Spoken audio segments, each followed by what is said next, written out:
And now we got to bring on our next guest. I am so excited to have her here. Everybody, please welcome to Candidly Krystal, Bruna. I should say the beautiful, the talented, the well-spoken. I mean, she's just amazing. Everybody, welcome Bruna to the show. Yay! Thank you. So, Bruna, where are you viewing the show from? I'm in LA. Hey, Los Angeles, Nice. City of Angels. Hey. Yes. So I don't know if people are aware, but Bruna is an author. Bruna is just an all-around good human being. But most importantly, she just started on this new journey, which is to be an oracle reader and an intuitive coach. So Bruna, your business, which again, you just started, Return to Self. What does that mean? What does Return to Self mean? Yeah, so Return to Self, it was one of those moments where I was at a coffee shop kind of like brainstorming things I wanted to do. And it actually came up when I was trying to plan a retreat that I really wanted to do this year, which would have never happened, of course. But I was like writing down ideas, and then I was like, what do I want to call this? And it was just like, whoop, Return to Self. And I was like, that's a nice ring to it. So then I wrote it down. And then through the course of just time and switching from the problem with dating, which was what I was doing before, I wanted to focus on self, and that was my personal journey too. I wanted to be able to help people focus more on, okay, what do I need? What is lacking with me? What healing do I need in order to show up as a better person? And then we can worry about the relationships we attract and things like that. And so that's the mission. That's amazing. Yeah, I love that because I feel like in my crazy life, the last thing I do is focus on myself. Yeah, last thing. That's very common. It's really easy to get distracted when you have other people you can just focus on and point the finger at and do all the things. And so I just want to gently and lovingly remind us that it all starts here. I love that. Yay! Yay! So can you hear me? Can you hear me? Yes, okay? we got you. We got you loud and clear. So Bruna, you do oracle readings, which I don't know a lot about, so I'm super excited to learn more. So how do they work and what do people take away from them? And I think you're going to do one for us right now. Yeah. So oracle readings are another thing that just kind of fell into my lap. I have always been very spiritual and have heightened sensitivity and had, however you want to call them, gifts, whatever you want to say, from when I was a child. But, I didn't understand what that was. I didn't understand what to do with it. And so it was just another thing where people would randomly ask me, like, do you do card readings? Do you do this? Do you do that? And I'm like, no, why are all these people asking me this? And funny enough, I had just gotten my first oracle deck that I would just do for myself. And someone asked me if I would do a reading for them. And so I did. And I was like, listen, I don't know. We'll just do this for fun. And then he was like, you hit the nail on the head on everything. And I was like, I haven't talked to this man in 15 years, but okay. And so from there, he planted the seed. So with different people, I would just be like, hey, do you mind? Like, can I just try and see what happens?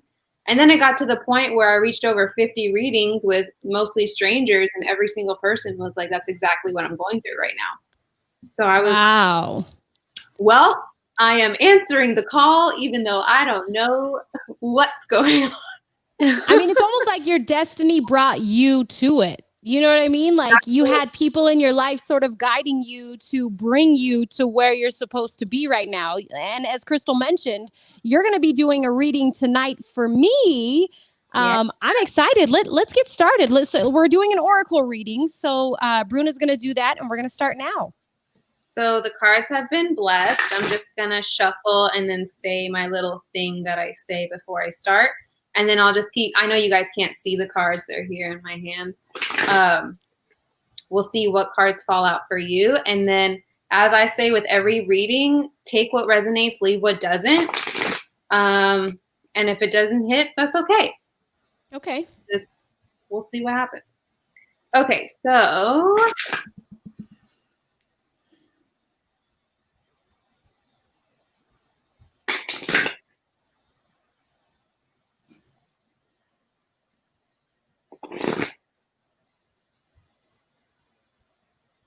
Okay. What does Krystal need to hear today? Please answer. Gratitude is big in this world, so don't be nervous. I know, I'm ready. I'm actually super excited about this. And shout out to Samantha. She said, love the positivity. Yes, that's what we are all about. Oh, first card. Oh, what was that? You just said, oh my gosh. Uh-oh.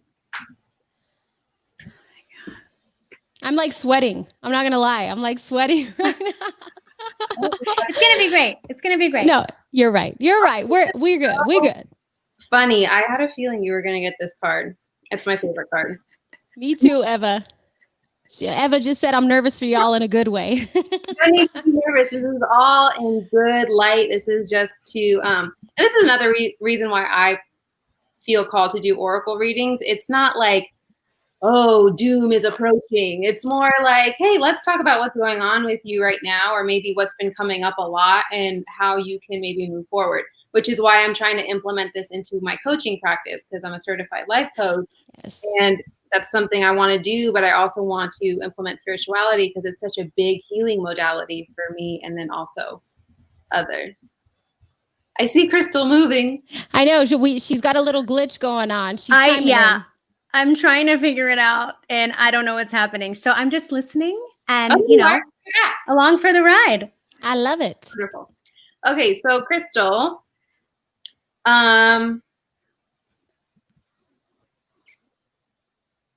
okay. So I feel like you are right now juggling between a decision. You don't know if you should say yes or no, and it's been on your mind for a little bit, but the card is telling you to say yes. Whether or not that's I hear career a little bit, but I almost feel like this is more family related.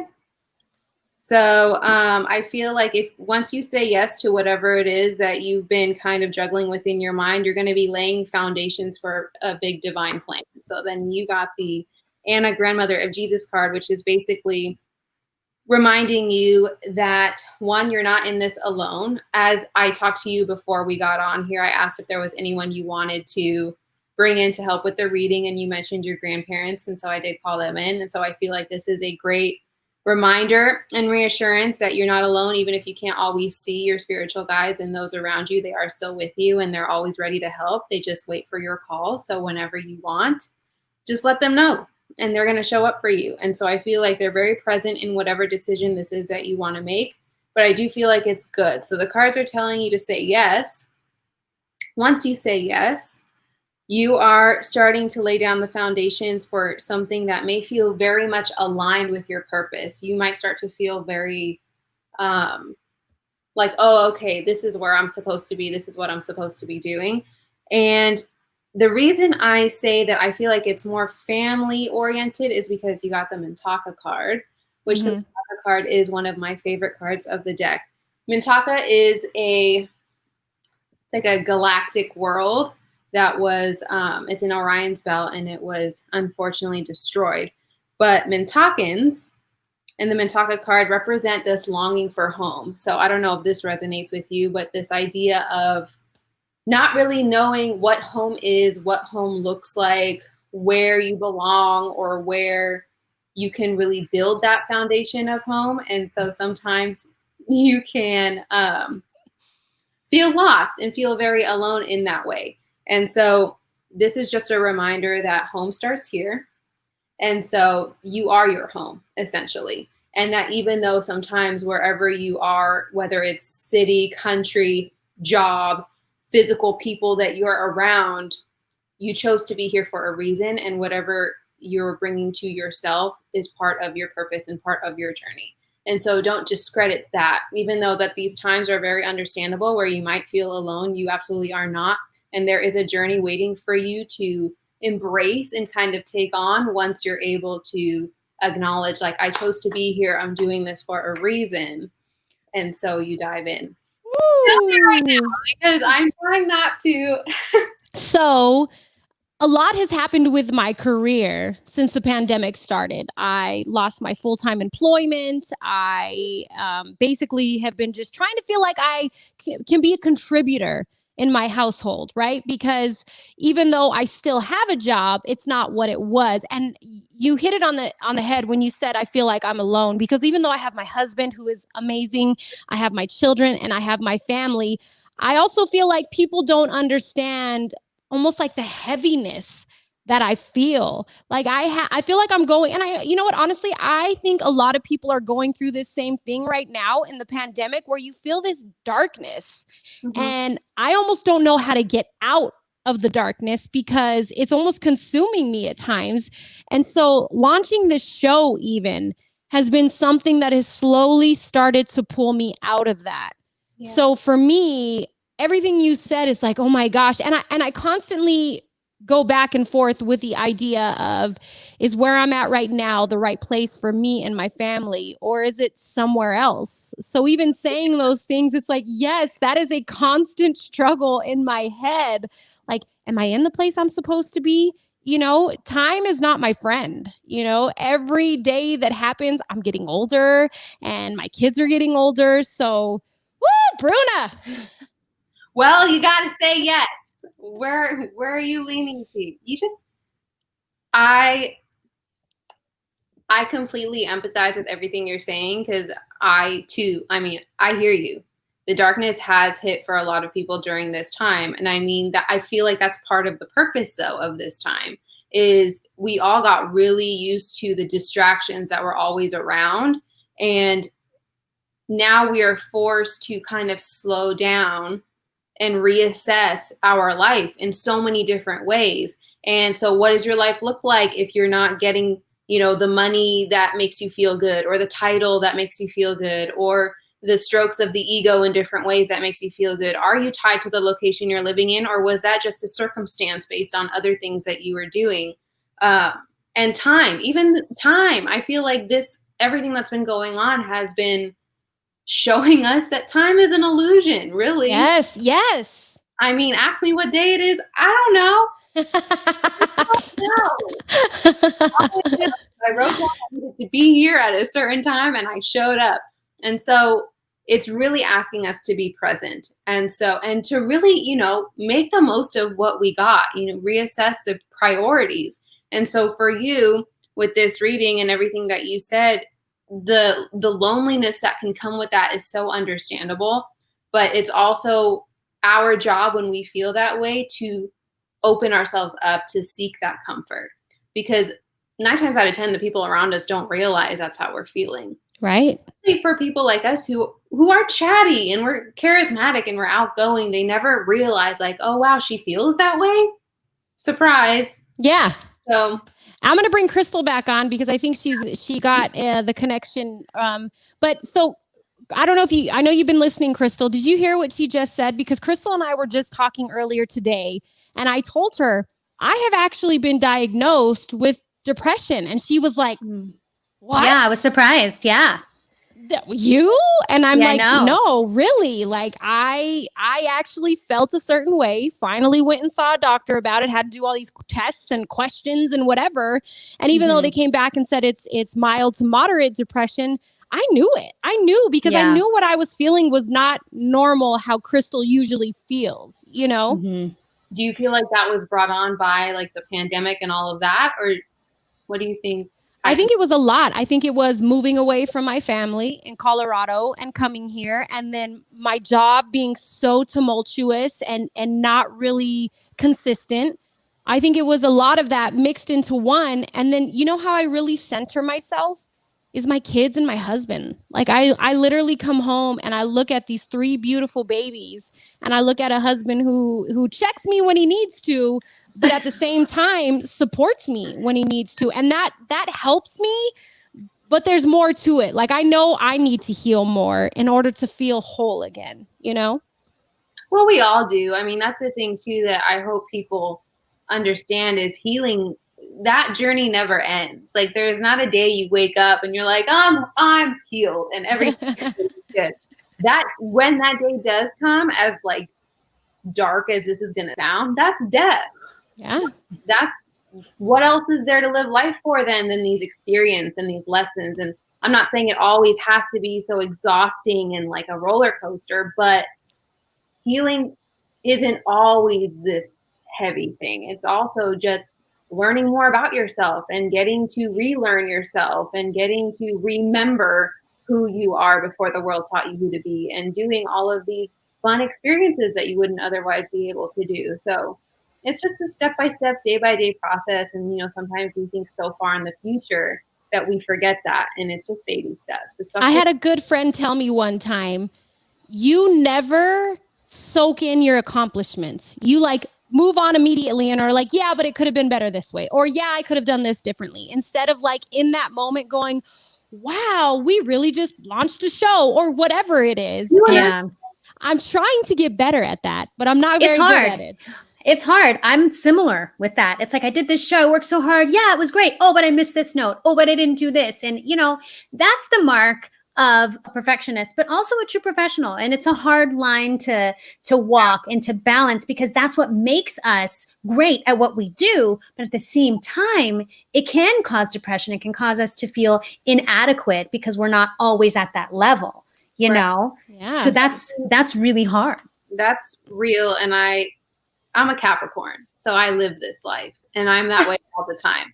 But also what I've learned too with that, there is a sense of perfectionism, and that stems from receiving love and attention as a child through achievement.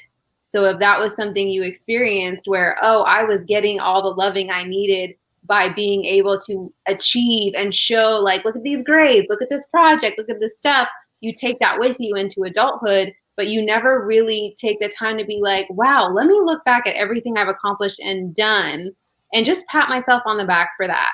Yeah. Mm-hmm. Like, okay, what's next? Like, let me jump to the next thing. I love it. Yeah. Maria said healing is ever evolving. Isn't that the truth? It So, Bruna, sure is. Before we let you go and move on to our musical guest, I want to ask you what bit of advice you have for anybody that's watching that has maybe not felt like themselves lately, has not felt like who they are and who they know they are. Yeah, I would say, first of all, be patient with yourself and show yourself grace, which is much harder than we realize sometimes. And also, like I said, baby steps. I think a lot of us, especially here, are very like go-getter, get things done, look at what I've done, you know, rest. Like, please, please, please rest. Like, rest is not being lazy. Rest is necessary. You're no good to anybody if you are drained and burnt out.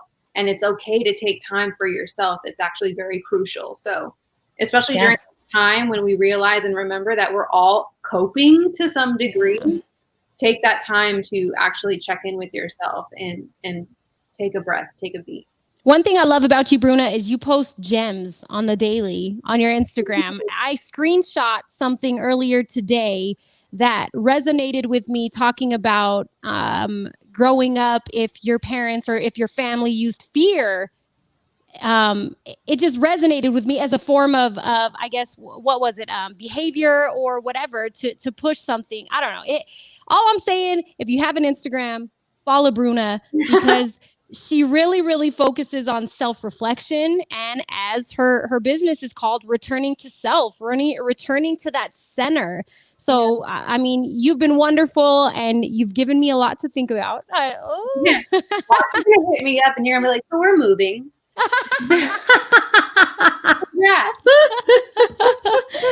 Oh, you've been fantastic. Bruna, thank you so much for coming on our show today. You've been amazing. You deserve a round of applause. Yay! Everybody connect with Bruna. returntoself.substack.com. She is amazing. And like I said, on her Instagram, she is constantly dropping gems. And I know all right now in this pandemic in 2020, we could all use a little bit of self-love. So thank you again to Bruna, the founder of Return to Self. Yeah, we sure could. Thank you, Bruna. That's Bruna with 5 A's on Instagram. You have to count them.